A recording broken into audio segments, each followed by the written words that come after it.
Welcome to night number 49 of History Bedtime Stories. In bed, in our pajamas. Tonight, let's talk about victory gardens.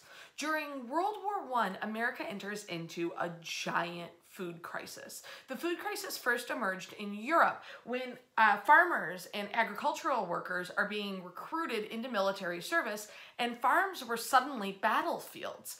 As a result, the burden of feeding millions and millions and millions of starving people all of a sudden falls on the breadbasket of the world, the United States of America. In March 1917, just weeks before the United States enters the war, a man named Charles Lathrop Pack organized the National War Garden Commission to encourage Americans to contribute to the war effort by planting, fertilizing, canning, and storing their own fruits and vegetables that not only they could eat, but that they could give to their neighbors and share in their communities, allowing the major production food of America to be exported to feed the Allies.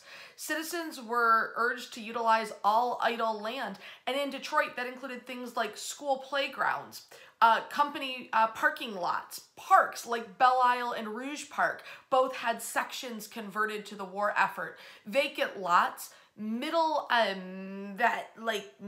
bit in the middle of the street, that median, front yards, backyards, vacant lots next door, all could be turned into war gardens. They were promoted through propaganda of beautifully designed war posters advocating that civilians should sow the seeds of victory. By planting their own vegetables. The war garden movement grew really fast, and it had the support of women's clubs, civic groups, and scouting. As all of these groups start going into planting for the war effort, war gardeners were given these instructional books, like these that are in the Library of Congress archives. These pamphlets would teach them what to plant, how to plant it, what was good in certain communities, states, or cities, and were often very specific to different areas. Detroit put out its own sort of pamphlet on how to grow a war garden. So did Ypsilanti and so did Ann Arbor, all supporting what their soil could effectively grow. The endeavor was so well received that the U.S. government started turning its kind of goal and its money and its efforts towards preserving that food. This understanding that during the summer months we could grow it all, but what were we going to eat in the winter? They distributed canning supplies, drying supplies, and recipes were published in newspapers and magazines to help teach the home cook how to cook with dried apricots, canned apples, green beans that had been canned from the summer were suddenly called winter victory green beans if you squeezed a little bit of lemon and salt over them and added almonds to simulate the crunch you would have had with a fresh green bean. Then, in a stroke of complete genius, the Federal Bureau of Education initiates a U.S. School Garden Army called the USSGA, and this mobilizes kids, children, students from across the country to become soldiers of the soil. What children learned at school, in scouting, and in specially designed Soldiers of the Soil camp programs, they took home to their families and were able to implement in their own literal backyards, helping to grow more for the war effort. As a result of the combined effort of many Americans, 3 million new garden plots were planted in 1917 alone. By 1918, it was 5.2 million, and the canned fruits and vegetables of World War I started being referred to as victory gardens.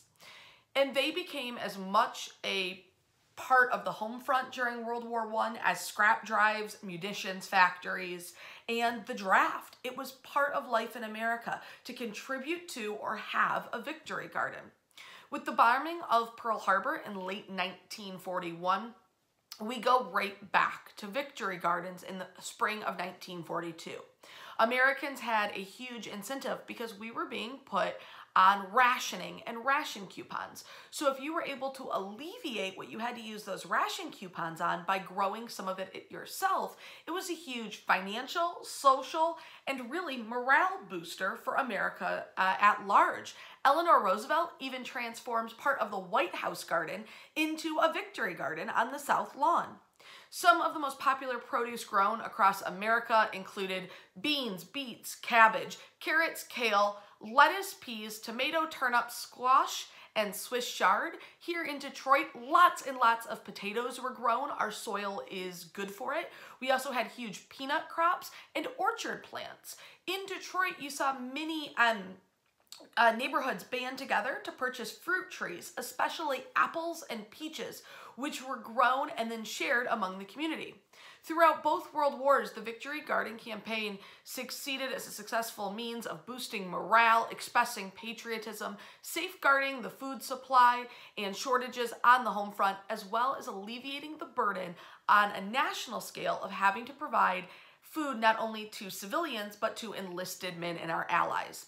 In 1942, roughly 15 million American families planted Victory Gardens, and by 1944, an estimated 20 million Victory Gardens produced roughly 8 million tons of food, which was the equivalent of about 40% of all of the fresh fruit and vegetable supply for the entire country. You saw similar efforts in Canada, in England, in France, this idea of growing for the war effort. Here in Detroit, Victory Gardens were nothing new from World War I to World War II and are seeing a resurgence today during the global pandemic of COVID-19. For a very special friend out there who sent me tons and tons of fruits and vegetables to grow in my garden this year, thank you. And to everyone else, wash your hands, stay safe. Give us a like or a comment down in the section below. And if you share this video, we'll enter you into a special contest to win a whole bunch of City of Detroit flag buttons. Give us a like and a share, and we'll pick a new winner next week. Wash your hands.